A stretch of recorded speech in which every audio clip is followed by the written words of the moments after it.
En ce vendredi saint, nous vous proposons d'écouter les textes de la Passion selon l'évangile de Jean dans la version Nouvelle Français courant.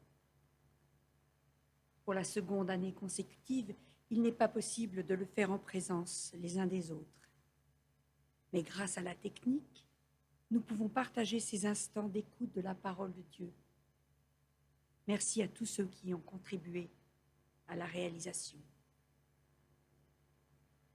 L'apôtre Jean est un témoin avéré des faits qu'il rapporte. Proche de Jésus, l'auteur connaît les opinions, les coutumes des Juifs et les textes des prophètes auxquels il fait référence. Son récit est différent de ceux des 3 évangiles synoptiques. Certains détails ne figurent que dans l'évangile de Jean. Vous pourrez écouter les chapitres 13, 18 et 19 et nous terminerons notre lecture par les 2 derniers versets du chapitre 20. C'était juste avant la fête de la Pâque. Jésus savait que l'heure était venue pour lui de quitter ce monde pour aller auprès du Père. Il aimait les siens qui étaient dans le monde. Il les aima jusqu'au bout. Jésus et ses disciples prenaient le repas du soir. Le diable avait déjà fait germer dans le cœur de Judas, fils de Simon l'Iscariote, l'idée de livrer Jésus. Jésus savait que le Père avait tout remis entre ses mains, que lui-même était venu de Dieu et qu'il retournait à Dieu. Il se lève de table, ôte son vêtement de dessus et prend une serviette dont il s'entoure la taille. Ensuite, il verse de l'eau dans une cuvette et se met à laver les pieds de ses disciples, puis à les essuyer avec la serviette qu'il avait mis autour de la taille. Il arrive à Simon-Pierre qui lui demanda : « C'est toi, Seigneur, qui me laves les pieds ?» Jésus lui répondit : « Tu ne saisis pas maintenant ce que je fais, mais tu comprendras plus tard. » Pierre lui dit : « Non, tu ne me laveras jamais les pieds. » Jésus continua : « Si je ne te lave pas les pieds, tu ne partageras rien avec moi. » Simon-Pierre répliqua : « Alors, Seigneur, ne me lave pas seulement les pieds, mais aussi les mains et la tête. »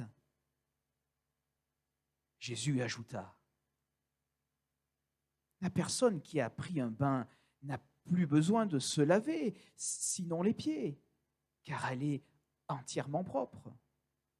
Vous êtes propres, vous, mais pas tous, cependant. » En effet, Jésus savait qui allait le livrer. C'est pourquoi il dit : « Vous n'êtes pas tous propres. » Après leur avoir lavé les pieds, Jésus reprit son vêtement, se remit à table et leur dit : « Comprenez-vous ce que je vous ai fait ? Vous m'appelez Maître et Seigneur, et vous avez raison, car je le suis. Si donc moi, le Seigneur et Maître, je vous ai lavé les pieds, vous aussi, vous devez vous laver les pieds les uns aux autres. Je vous ai donné un exemple pour que vous agissiez comme je l'ai fait pour vous. Oui, je vous le déclare, c'est la vérité. Un serviteur n'est pas plus grand que son maître, tout comme un envoyé n'est pas plus grand que celui qui l'envoie. Maintenant que vous savez cela, vous serez heureux si vous le mettez en pratique. Je ne parle pas de vous tous. Je connais ce que j'ai choisi. Mais il faut que cette parole de l'Écriture s'accomplisse. Celui avec qui je partageais mon pain s'est tourné contre moi. Je vous le dis déjà maintenant, avant que la chose arrive, afin que lorsqu'elle arriva, vous croyiez que moi, je suis. Oui, je vous le déclare, c'est la vérité. Celui qui reçoit la personne que j'envoie me reçoit aussi. Et celui qui me reçoit reçoit celui qui m'a envoyé. Après ces mots, Jésus fut profondément troublé et annonça solennellement, « Oui, je vous le déclare, c'est la vérité.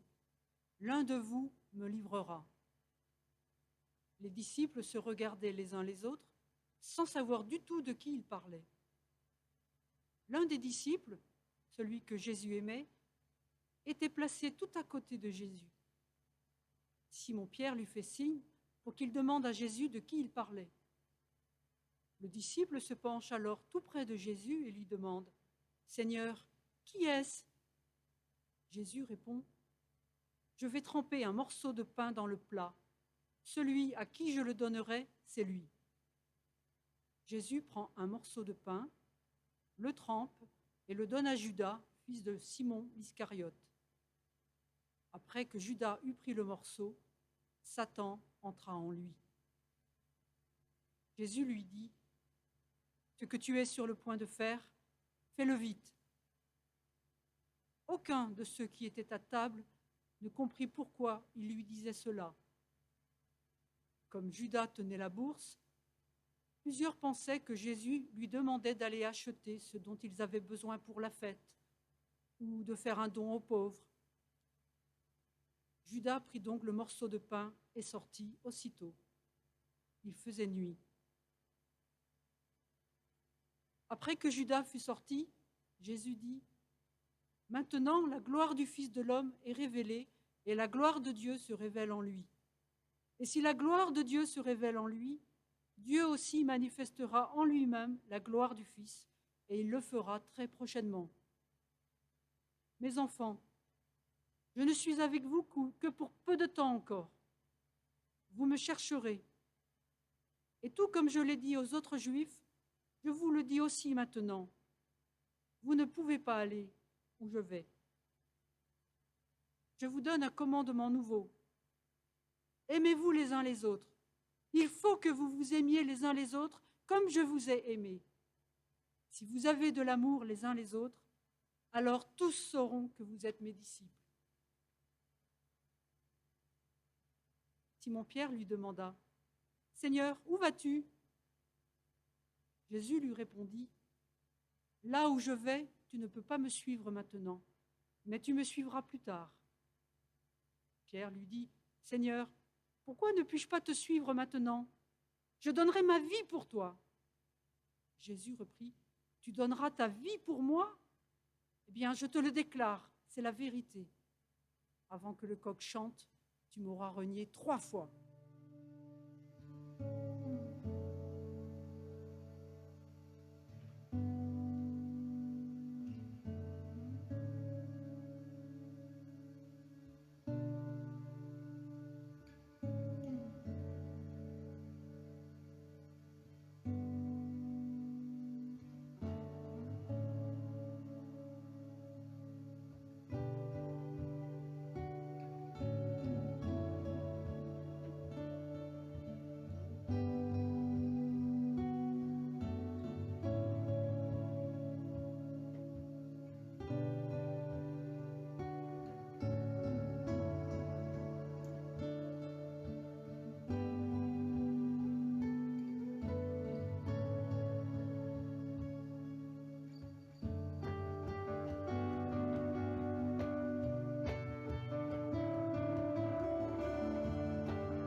Après ces mots, Jésus s'en alla avec ses disciples de l'autre côté du ravin du Cédron. Il y avait là un jardin dans lequel il entra avec ses disciples. Judas, celui qui le livrait, connaissait aussi l'endroit, parce que Jésus et ses disciples s'y étaient souvent réunis. Judas se rendit donc au jardin, emmenant avec lui une troupe de soldats et des gardes fournis par les grands prêtres et des pharisiens. Ils étaient armés et portaient des lanternes et des flambeaux.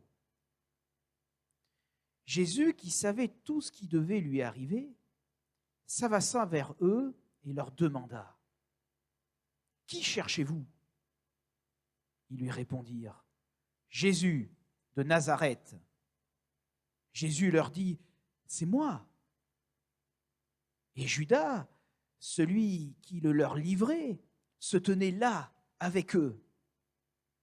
Lorsque Jésus déclara « C'est moi », ils reculèrent et tombèrent à terre. Jésus leur demanda de nouveau : « Qui cherchez-vous » Ils répétèrent : « Jésus de Nazareth. » Jésus reprit : « Je vous l'ai déjà dit, c'est moi. Si donc c'est moi que vous cherchez, laissez partir les autres. » C'était pour que s'accomplisse la parole qu'il avait prononcée : « Je n'ai perdu aucun de ceux que toi, Père, tu m'as confiés. »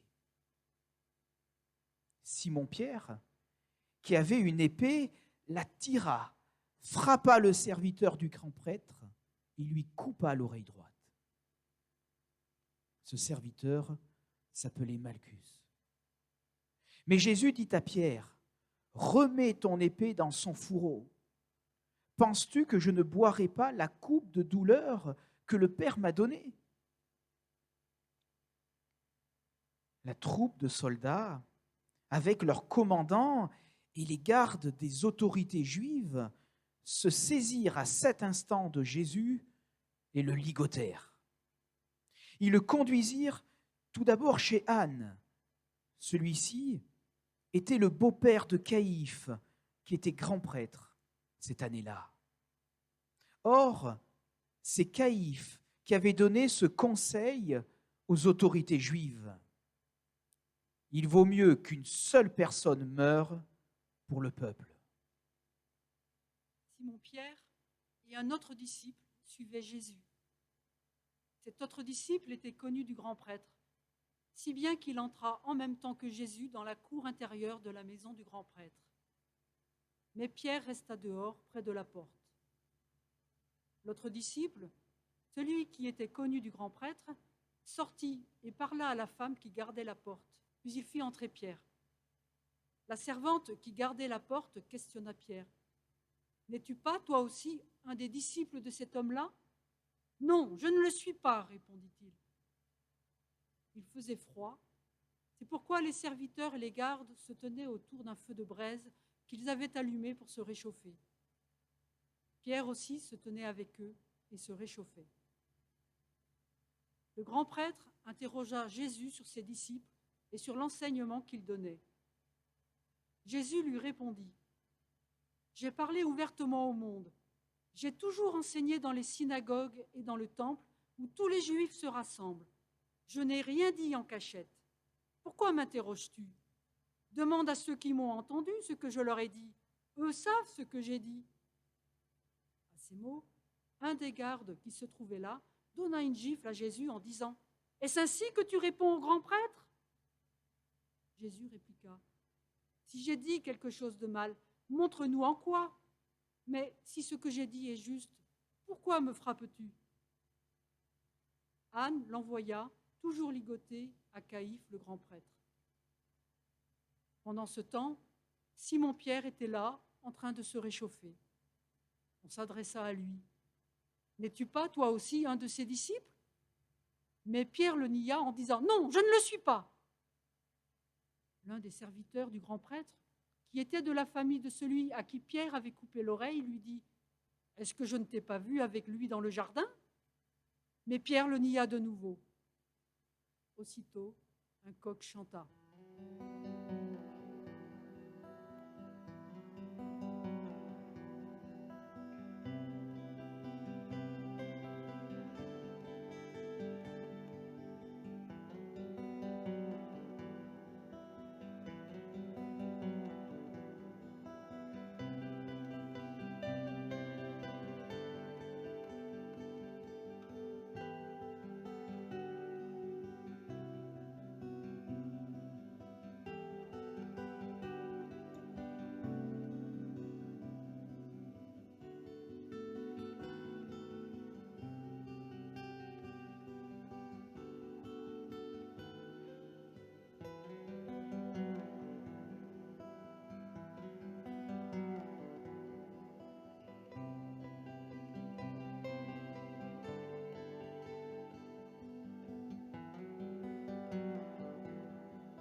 Puis, on emmène Jésus de chez Caïphe au palais du gouverneur romain. C'était tôt le matin. Ceux qui l'avaient amené n'entrèrent pas dans le palais afin de ne pas se rendre impurs et de pouvoir manger le repas de la Pâque. C'est pourquoi le gouverneur Pilate vint les trouver au dehors. Il leur demanda : « Quelle accusation portez-vous contre cet homme ?» Ils lui répondirent : « S'il ne faisait pas de mal, nous ne serions pas venus te le livrer. » Pilate reprit : « Prenez-le vous-même et jugez-le selon votre loi. » « Nous n'avons pas le droit de mettre quelqu'un à mort, » répliquèrent-ils. C'était afin que s'accomplisse la parole que Jésus avait prononcée pour indiquer par quelle mort il allait mourir. Pilate rentra dans le palais. Il fit venir Jésus et lui posa cette question : « Est-ce toi le roi des Juifs ?» Jésus répondit : « Dis-tu cela parce que tu y as pensé toi-même ou parce que d'autres te l'ont dit de moi ?» Pilate reprit : « Est-ce que je suis juif, moi ? Ceux de ton peuple et les grands prêtres t'ont livré à moi. Qu'as-tu donc fait ?» Jésus répondit : « Mon règne n'appartient pas à ce monde. Si mon règne appartenait à ce monde, mes serviteurs combattraient pour que je ne sois pas livré aux autorités juives. Mais non, mon règne n'est pas d'ici. » Pilate lui dit alors : « Donc, tu es roi ?» Jésus répondit : « C'est toi qui dis que je suis roi. Je suis né et je suis venu dans le monde pour rendre témoignage à la vérité. Quiconque appartient à la vérité écoute ce que je dis. » Pilate répliqua : « Qu'est-ce que la vérité ?» Après ces mots, Pilate alla de nouveau trouver les Juifs à l'extérieur. Il leur dit : « Je ne trouve aucune raison de condamner cet homme. Mais vous avez une coutume, que je vous relâche un prisonnier à la fête de la Pâque. Voulez-vous que je vous relâche le roi des Juifs ? Ils crièrent, non, pas lui, c'est Barabbas que nous voulons. Or, ce Barabbas était un brigand. Alors Pilate ordonna d'emmener Jésus et de le frapper à coups de fouet. Les soldats posèrent sur sa tête une couronne tressée avec des branches épineuses. Ils le revêtirent aussi d'un manteau de pourpre. Ils s'approchèrent de lui et lui disaient « Salut, roi des Juifs !» et ils lui donnaient des gifles. Pilate sortit une nouvelle fois et dit aux personnes qui étaient à l'extérieur, « Eh bien, je vais vous l'amener ici, dehors, afin que vous sachiez que je ne trouve aucune raison de le condamner. » Jésus sortit donc. Il portait la couronne d'épines et le manteau rouge. Et Pilate leur dit, « Voici l'homme !» Mais lorsque les grands prêtres et les gardes le virent, ils crièrent, « Crucifie-le, crucifie-le !» Pilate reprit, « Prenez-le et crucifiez-le vous-même, car je ne trouve personnellement aucune raison de le condamner. » Les Juifs répliquèrent, « Nous avons une loi, et selon cette loi, il doit mourir, car il a prétendu être le Fils de Dieu. » Quand Pilate entendit ces mots, il eut encore plus peur. Il rentra dans le palais et demanda à Jésus, « D'où es-tu » Mais Jésus ne lui donna pas de réponse. Pilate lui dit alors, « Tu refuses de me parler, à moi ? Ne sais-tu pas que j'ai autorité pour te relâcher et aussi autorité pour te faire crucifier ?» Jésus lui répondit, « Tu n'aurais aucun pouvoir sur moi s'il ne t'avait pas été donné par Dieu. C'est pourquoi celui qui m'a livré à toi porte un plus grand péché que toi. » Dès ce moment, Pilate cherchait un moyen de relâcher Jésus. Mais les Juifs se mirent à crier, « Si tu le relâches, tu n'es pas un ami de l'empereur. Quiconque se prétend roi est un opposant de l'empereur. » Quand Pilate entendit ces mots, il amena Jésus dehors et le fit s'asseoir sur le siège du juge à l'endroit appelé Place Pavée, qu'on nomme Gabata en hébreu. C'était le jour qui précédait la fête de la Pâque, vers midi. Pilate dit aux Juifs, « Voilà votre roi !» Mais ils se mirent à crier, « À mort, crucifie-le !» Pilate leur demanda, « Faut-il que je crucifie votre roi ?» Les grands prêtres répondirent, « Nous n'avons pas d'autre roi que l'empereur. » Dès lors, Pilate leur livra Jésus pour qu'on le crucifie. Ils emmenèrent donc Jésus. Celui-ci dut porter lui-même sa croix pour sortir de la ville et aller à un endroit appelé le lieu du crâne, qu'on nomme Golgotha en hébreu. C'est là qu'ils crucifièrent Jésus et deux autres avec lui, un de chaque côté de Jésus, qui se trouvait ainsi au milieu. Pilate écrivit un écriteau qu'il fit mettre sur la croix. On y lisait « Jésus de Nazareth, le roi des Juifs ». Beaucoup de Juifs lurent cet écriteau, car l'endroit où l'on avait mis Jésus en croix était près de la ville et l'inscription était en hébreu, en latin et en grec. Les grands prêtres juifs dirent à Pilate, « N'écris pas « le roi des Juifs », mais plutôt « cet homme a dit « je suis le roi des Juifs ». Pilate répliqua, « Ce que j'ai écrit reste écrit. » Quand les soldats eurent mis Jésus en croix, ils prirent ses vêtements et les divisèrent en 4 parts, une pour chaque soldat. Ils prirent aussi sa tunique, qui était sans couture, tissée en une seule pièce, du haut en bas.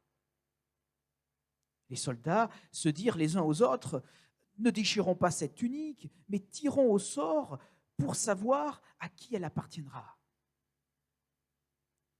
C'est pour que s'accomplisse ce que dit l'Écriture. Ils se sont partagés mes habits et ils ont tiré au sort mon vêtement. Voilà ce que firent les soldats. Près de la croix de Jésus se tenait sa mère, la sœur de sa mère, Marie, la femme de Clopas, et Marie de Magdala.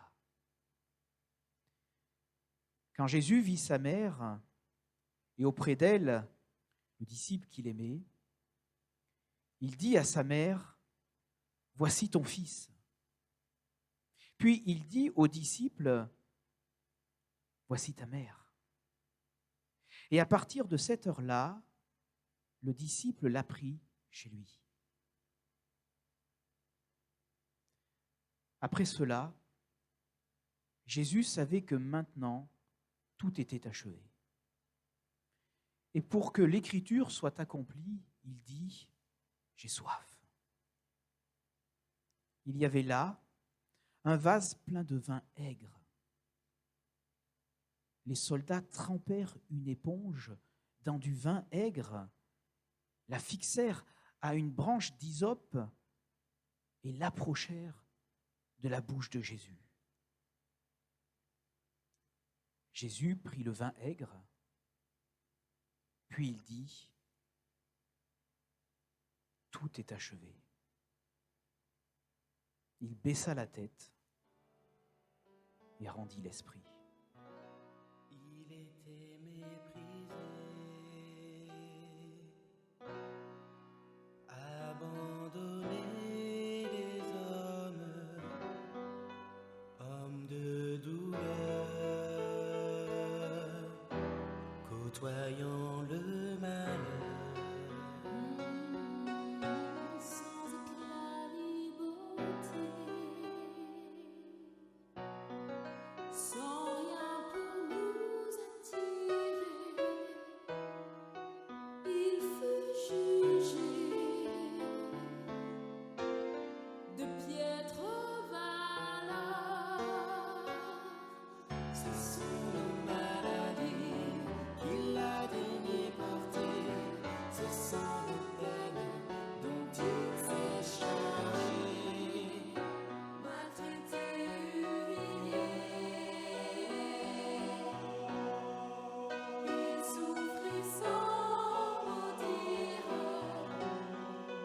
blâmé à tort, frappé de notre sort. Il se livra lui-même jusqu'à la mort infâme, portant nos maux dans son propre corps. Ce sont nos maladies qu'il a daigné porter, ce sont nos peines dont il s'est chargé. Oui, c'est pour nos péchés qu'il a été percé, c'est pour nos torts qu'il a été brisé. Le châtiment qui nous donne la paix est retombé sur lui. Aujourd'hui, c'est par ses blessures que nous sommes guéris. Nous sommes guéris. De nos maladies, Nous étions tous errants, comme des brebis. Le divin jugement fondit sur lui. Ce sont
C'était la veille de la Pâque, et il ne fallait pas que les corps restent sur les croix durant le sabbat, d'autant plus que ce sabbat-là était particulièrement important.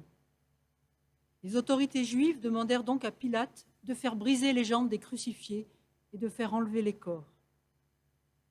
Les soldats vinrent briser les jambes du premier condamné mis en croix en même temps que Jésus, puis du second. Mais quand ils arrivèrent à Jésus, ils virent qu'il était déjà mort. Ils ne lui brisèrent donc pas les jambes. Mais un des soldats lui perça le côté avec sa lance. Et aussitôt, il en sortit du sang et de l'eau. Celui qui a vu cela en a rendu témoignage, et son témoignage est vrai. Il sait qu'il dit la vérité, afin que vous aussi vous croyiez. Car tout cela est arrivé pour que s'accomplisse l'Écriture. On ne lui brisera aucun os. Et un autre texte dit encore, ils regarderont à celui qu'ils ont transpercé. Après cela, Joseph d'Arimathée, qui était un disciple de Jésus, mais en secret parce qu'il avait peur des autorités juives, demanda l'autorisation à Pilate d'enlever le corps de Jésus. Et Pilate le lui permit. Joseph vint donc enlever le corps de Jésus. Nicodème, celui qui auparavant était allé trouver Jésus pendant la nuit, vint aussi et apporta environ 30 kilos d'un mélange de myrrhe et d'aloès. Tous deux prirent le corps de Jésus et l'enveloppèrent de bandes de lin, en y mettant les huiles parfumées, comme les Juifs ont coutume de le faire pour ensevelir leurs morts. À l'endroit où l'on avait crucifié Jésus, il y avait un jardin, et dans ce jardin, il y avait un tombeau neuf, dans lequel on n'avait jamais déposé personne. Comme c'était la veille de la Pâque et que le tombeau était tout proche, ils y déposèrent Jésus.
À la fin du chapitre 20, Jean écrit « Jésus a accompli encore devant ses disciples beaucoup d'autres signes extraordinaires qui ne sont pas racontés dans ce livre, mais ce qui s'y trouve a été écrit pour que vous croyiez que Jésus est le Christ, le Fils de Dieu, et en croyant, vous aurez la vie par lui. »